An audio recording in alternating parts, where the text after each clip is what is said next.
लेकिन पिछले अगर बजट की बात करें, वादे तो आपने बहुत ज़्यादा कर दिए। तो 9 सालों में उत्तर प्रदेश के प्रति व्यक्ति आय डबल हुई है। अब जो बीजेपी का कोर वोटर है वो नाराज होकर बैठा है। अखिलेश का पीडीए तैयार है। और पीडीए की जब बात करेंगे तो सुरेंद्र चौरसिया बैठा हुआ है। असली पीडीए ये है, इसलिए समाजवादी पार्टी परिवारवादी पार्टी है जिसका विजन है वन डिस्ट्रिक्ट वन गुंडा। क्या वंदे मातरम को अनिवार्य कर दिया गया है? यदि आपको अपने देश के राष्ट्रीय गीत से प्रेम नहीं है, यदि आपको अपने देश से प्रेम नहीं है, तो फिर आपको अपनी केवल धर्म के प्रेम से और जाति के प्रेम से कुछ नहीं होना है। देश पहले है।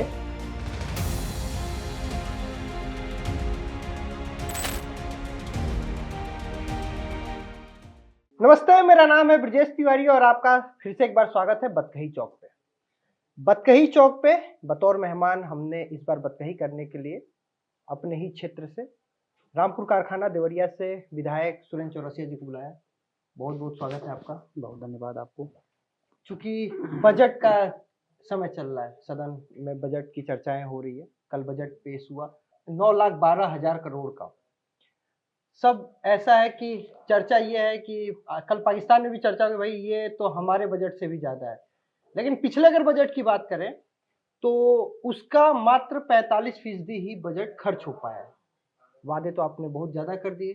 क्या ये धरातल पे उतर पाएगा? देखिए, आपने बहुत अच्छा सवाल किया है। बजट जब बनता है तो उसमें सभी बातों का ख्याल किया जाता है। यदि उस बजट का उपयोग नहीं होता तो आज उत्तर प्रदेश जिस रफ्तार से आगे बढ़ रहा है वो नहीं बढ़ रहा होता। आज उत्तर प्रदेश जब आप देखेंगे, कल्पना करेंगे, तो 9 सालों में उत्तर प्रदेश के प्रति व्यक्ति की आय डबल हुई है। और ये तभी हो पा रहा है जब ये प्रदेश विकास के रफ्तार को आगे लेके जा रहा है। क्योंकि आज अभी आप बजट देख रहे होंगे, आप तो रोज देखते हैं, सभी विभागों के बजट बढ़ाए गए हैं। हम लोग, मेरा जो विधानसभा है रामपुर कारखाना, 17 से पहले एक भी 2 लेन सड़क नहीं थी। आज 2 दर्जन से अधिक 2 लेन सड़क बनाकर हम जनता के आवागमन को सुलभ बनाने का काम कर रहे हैं। वो चाहे बिजली का क्षेत्र हो, शिक्षा का क्षेत्र हो, चिकित्सा का क्षेत्र हो, किसी भी क्षेत्र में जब आप देखेंगे तो अमूल चूक परिवर्तन हुआ है। ये परिवर्तन तभी होता है जब हमारा जो बजट है, हम बजट को बढ़ाते हैं, उससे काम करते हैं। और आप देखेंगे तो हर साल प्रदेश अपने नए कीर्तिमान के साथ आगे बढ़ रहा है। अब भारत आज भारत के अंदर आज उत्तर प्रदेश जिस स्पीड के साथ आगे बढ़ रहा है, हम विकास के जिस नए नए आयामों से काम कर रहे हैं, अब का आने वाला जो समय है, हमारे माननीय मुख्यमंत्री जी का यह सोच है कि हम युवा को कैसे मजबूत करें। इसीलिए सरकार ने इनोवेशन सेंटर खोलने के लिए, स्किल सेंटर खोलने के लिए कई घोषणाएं उन्होंने किया है कि हम हर युवा के हाथ को कैसे हुनरमंद बनाएं और हुनर के आधार पर कैसे हम उनको रोजगार दे सकें। आपने कहा कि करीब 2 दर्जन से अधिक 2 लेन सड़कें बन गई। क्या वो सड़क इसलिए बनी है कि लोग वहां से चल के उससे पलायन कर सके, पलायन करने में कोई दिक्कत ना हो? क्योंकि जिस क्षेत्र की आप बात कर रहे हैं, जिस जिले की आप बात कर रहे हैं, इंफ्रा बेहतर हुआ है, लेकिन रोजगार के लिए आज भी वो शून्य पे सवार है। रोजगार के नाम पे कुछ नहीं है। कुछ एक ऐसा दौर था जिस क्षेत्र से आप आते हैं, जहां सबसे ज्यादा शुगर मिलें हुआ करती थी। एक एक एक एक एक एक करके सब बंद हो गई। 9 साल से 10 साल अब हो जाएगा, आपकी सरकार है, अभी तक जमीन ही देखा जा रहा है। कागज में शुगर मिल पास है, लेकिन जमीन देखा जा रहा है। देखिए, जहाँ तक चीनी मिलों की बात है, तो आप जानते होंगे कि देवरिया को चीनी का कटोरा कहा जाता था। लेकिन पूर्ववर्ती सरकारों ने एक एक करके सभी चीनी मिलों को बेच दिया।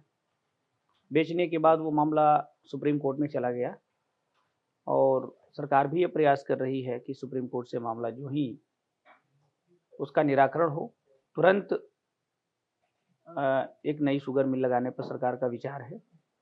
लेकिन मैं तो हमेशा ये बात कहता हूँ कि जो हमारा युवा है, हम युवा को जब तक स्किल नहीं करेंगे, जब तक अब हम उसको उद्योग की तरफ नहीं ले जाएंगे, इसीलिए मुख्यमंत्री जी ने कहा है कि हम उत्तर प्रदेश के युवाओं को केवल नौकरी मांगने वाला नहीं, नौकरी देने वाला बनाने पर काम कर रहे हैं। और इसीलिए सरकार ने, चाहे मुख्यमंत्री युवा उद्यमी योजना हो, चाहे सोलर के क्षेत्र में, ग्रीन एनर्जी के क्षेत्र में, उद्यम के क्षेत्र में, लॉजिस्टिक के क्षेत्र में, इंडस्ट्री के क्षेत्र में, एकल दरवाजे के माध्यम से हम युवा को कैसे हम उद्यमी बनाएं, कैसे हम उसको स्किल बनाएं कि स्किल के आधार पर उसको जॉब मिले, इस पर सरकार काम कर रही है। जिसका हब पूर्वांचल भी बन रहा है। जिस देवरिया में कोई भी व्यक्ति फैक्ट्री नहीं लगाना चाहता था, आज कई दर्जन फैक्ट्रियां काम कर रही है, जिसके माध्यम से रोजगार का सृजन हो रहा है। जब हम गोरखपुर को देखते हैं, गोरखपुर गीडा को आप देखेंगे तो आज हजारों की संख्या में कंपनियां लगी हैं, जहां लाखों रोजगार सृजन हो रहे हैं। तो कहीं ना कहीं ये हमारा जो विजन है, हम उसी विजन के आधार पर उत्तर प्रदेश को विकास के एक नए क्रांति के रास्ते पर आगे ले जा रहे हैं। लेकिन जैसे आपने मुख्यमंत्री उद्यमी योजना के बारे में बताया, एमएसएमई से 5 लाख तक का लोन बिना ब्याज का मिलता है। अभी खादी ग्राम उद्योग और 2 जगह मैंने जब पता कराया आप ही की विधानसभा में, तो पता चला फाइलें 3-3 महीना अटकी रहती हैं।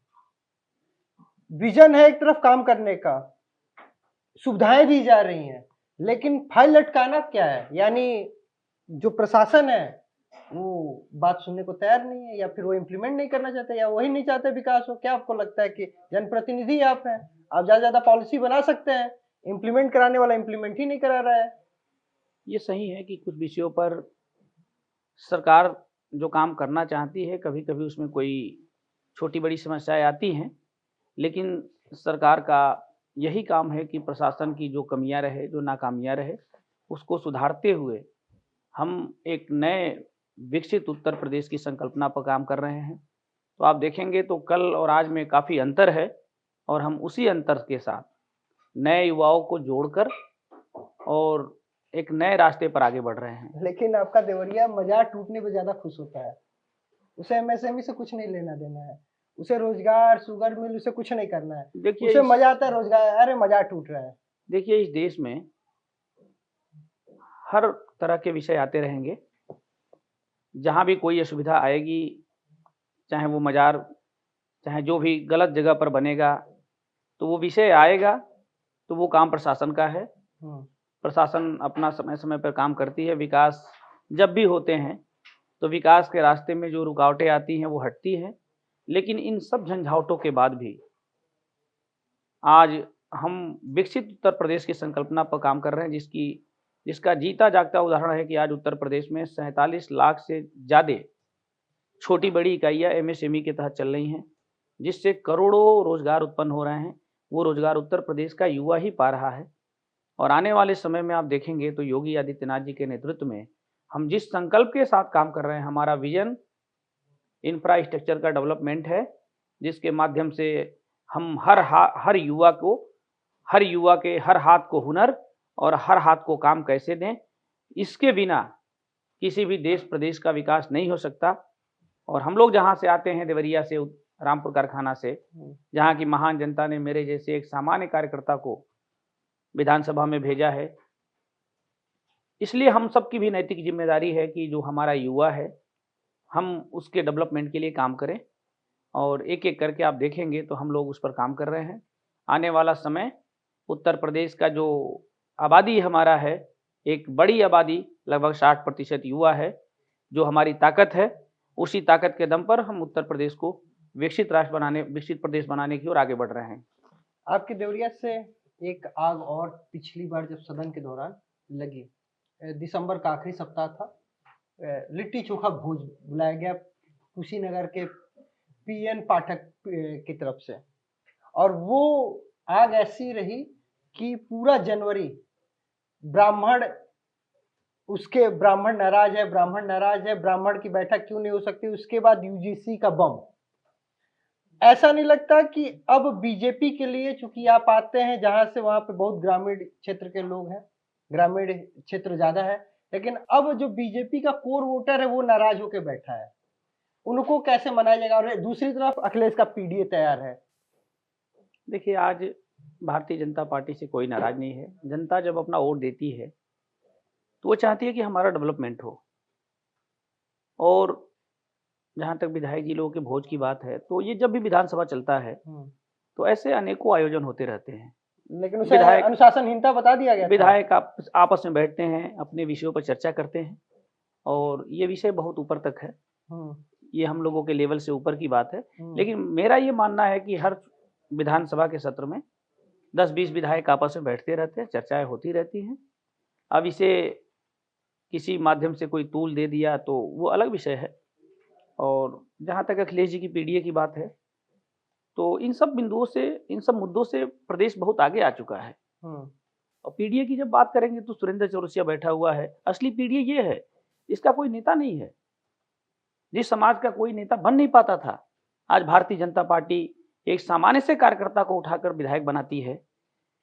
आप निषाद पार्टी को देखिए, जिस निषाद समाज के लोग अपना नेता ढूंढते थे, आज संजय निषाद जी उसके नेता हैं, जो हमारे एनडीए के घटक दल हैं।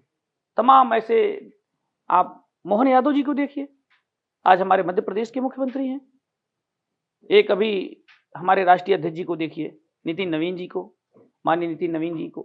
पार्टी, इसीलिए भारतीय जनता पार्टी ही एक ऐसी पार्टी है जिसका अपना लोकतंत्र है, जहां पर एक सामान्य आदमी भी भारतीय जनता पार्टी का राष्ट्रीय अध्यक्ष हो सकता है। एक गांव की गलियों में, सड़कों पर आंदोलन करने वाला, काम करने वाला सुरेंद्र चौरसिया जैसा नौजवान विधायक हो सकता है। ये कभी समाजवादी पार्टी में नहीं हो सकता। इसलिए समाजवादी पार्टी परिवारवादी पार्टी है, जिसका विजन है वन डिस्ट्रिक्ट वन गुंडा। जितने जो जमीन खाली है वो सपाई की है। ये तमाम विषय आप देखते रहे होंगे। आज इन सब से प्रदेश ऊपर बढ़ चुका है, आगे बढ़ चुका है। प्रदेश एक नए विजन के साथ विकास की रफ्तार को आगे लेकर विकसित उत्तर प्रदेश बनने की ओर आगे बढ़ रहा है। हम जहां पर हमारी प्रति व्यक्ति आय में वृद्धि हो रही है, वहीं हम रोजगार सृजन करने में भी सबसे अव्वल हो रहे हैं। आप देखेंगे तो दर्जनों मामलों में आज उत्तर प्रदेश भारत का सबसे अग्रणी राज्य है। चाहे वो एक्सप्रेसवे बनाने की बात हो, इंडस्ट्रियल कॉरिडोर बनाने की बात हो, चाहे एयरपोर्ट बनाने की बात हो, मेडिकल कॉलेज बनाने की बात हो, हम सभी विषयों में, अलग अलग विषयों पर हम काम करते हुए हम बहुत आगे बढ़ चुके हैं। अब हमारा विजन है विकसित उत्तर प्रदेश का। हम जाति पाति इन सब बिंदुओं से काफ़ी आगे बढ़ के विकास की रफ्तार को आगे बढ़ाकर प्रदेश के युवाओं को कैसे सशक्त करें, प्रदेश की महिलाओं को जो सुरक्षा की गारंटी योगी जी ने दिया है, उस गारंटी को हम कैसे बनाए रखें, इस पर हम काम कर रहे हैं। कैसे हम किसानों की आय को दोगुनी करें। आप देखेंगे तो अगले साल ही मुख्यमंत्री जी ने बजट में प्रावधान किया था कि हम किसानों को निःशुल्क बिजली देंगे सिंचाई के लिए, और आज किसान अपनी खेतों में सिंचाई निःशुल्क करके, और जो उसकी पानी पे लागत आती थी उसको कम करने का काम सरकार ने किया है। सिंचाई से याद है, लेकिन एक बात और है कि आज भी डीएपी खाद के लिए किसानों को लंबी लाइन लगाना पड़ता है। और चूंकि आप जहां से आते हैं वहां पे आज भी बहुत प्राइवेट दुकान से किसानों को खाद खरीदना पड़ता है। ये भी एक सच्चाई है। देखिए, खाद चाहे प्राइवेट दुकान से खरीदें और चाहे सरकारी दुकान से खरीदें, मेन विषय उसके मूल्य का होता है कि जब हम सरकारी और प्राइवेट दोनों दुकानों के दरों में यदि अंतर नहीं है, तो यही हमारे काम करने का तरीका है कि आपको आसानी है कि जहां आप एक दुकान पर जाते थे, आप दर्जनों दुकानों पर जाएं और सभी जगह एक ही प्रकार की क्वालिटी, एक ही प्रकार का रेट आपको मिलता है। ये तो सुविधा है हमारे लिए, जनता के लिए। लेकिन रेट एक नहीं होता है। एक ही रेट होता है। अभी इस बार आपने देखा होगा, ओवर रेटिंग में कई दुकानों के लाइसेंस निरस्त किए गए। तो ऐसा यदि कोई गलती करता है, ऐसा होता नहीं है, लेकिन यदि कोई ऐसा गलती करता है तो हमारे सरकार की पैनी नजर है, उस व्यक्ति पे दंडात्मक कार्रवाई होती है और जनता को राहत पहुंचाने का काम किया जाता है। अब एक आखिरी सवाल के साथ इस चर्चा को यहाँ विराम देंगे। एक जेएनयू की अगर बात करें, युवा पीढ़ी की, अगर बांग्लादेश में देखिए आज वोटिंग हो रहा है, एक बहुत निर्णायक भूमिका में वो है। नेपाल में प्रोटेस्ट की अगुवाई करने वाले जेनजी थे।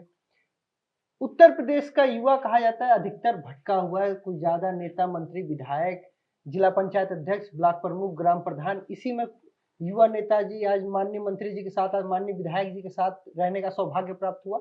इसी में तो इनको सही मार्ग पे लाने के लिए कुछ पॉलिसी।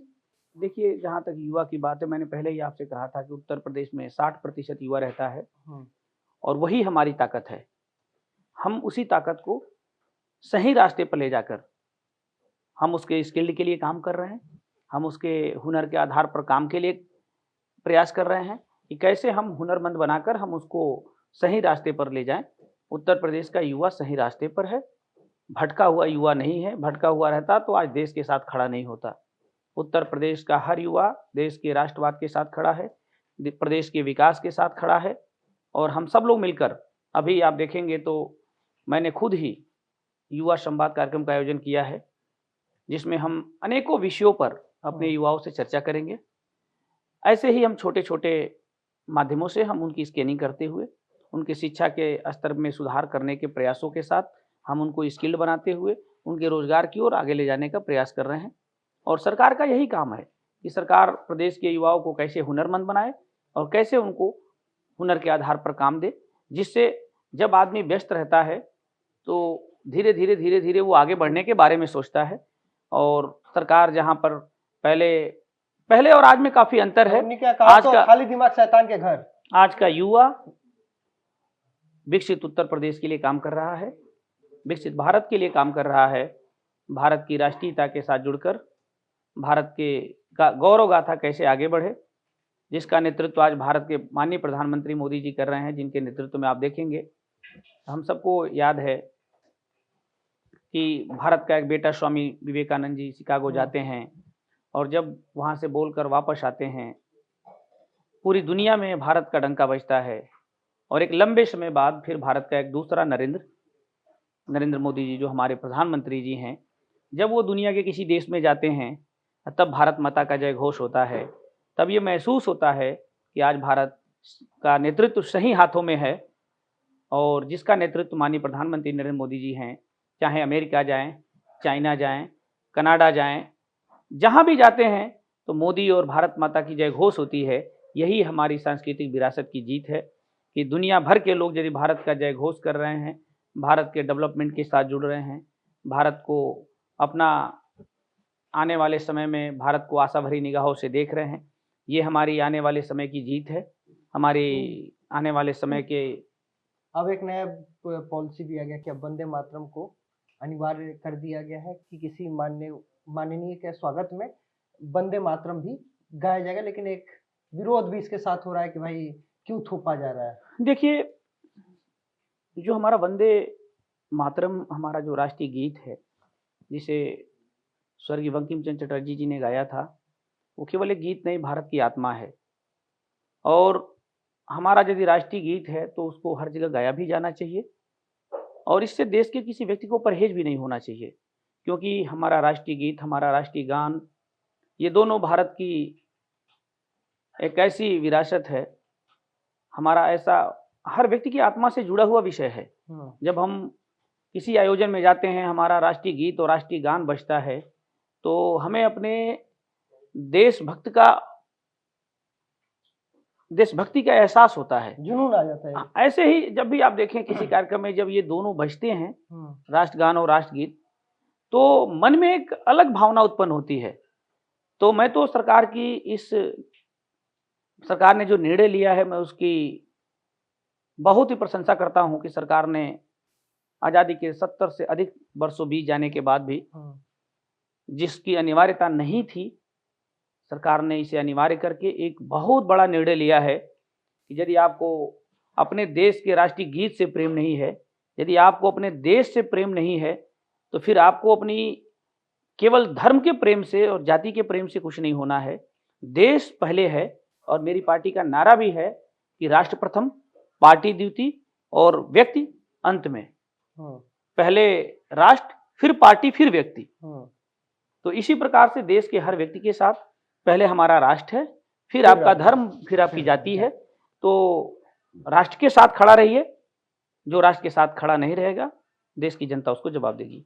तो जो राष्ट्र के साथ खड़ा नहीं है उसको देश की जनता जवाब दे भी रही है। फिलहाल आपको ये पूरी बतकही कैसी लगी कमेंट करके हमें बताइएगा और वीडियो को लाइक और शेयर करना ना भूलिएगा। मुझे दीजिए इजाजत, नमस्कार। This video is sponsored by Ram Ram Group of Companies, co-sponsored by Nature House and Bhaiya Ji Silver Coated Ilachi.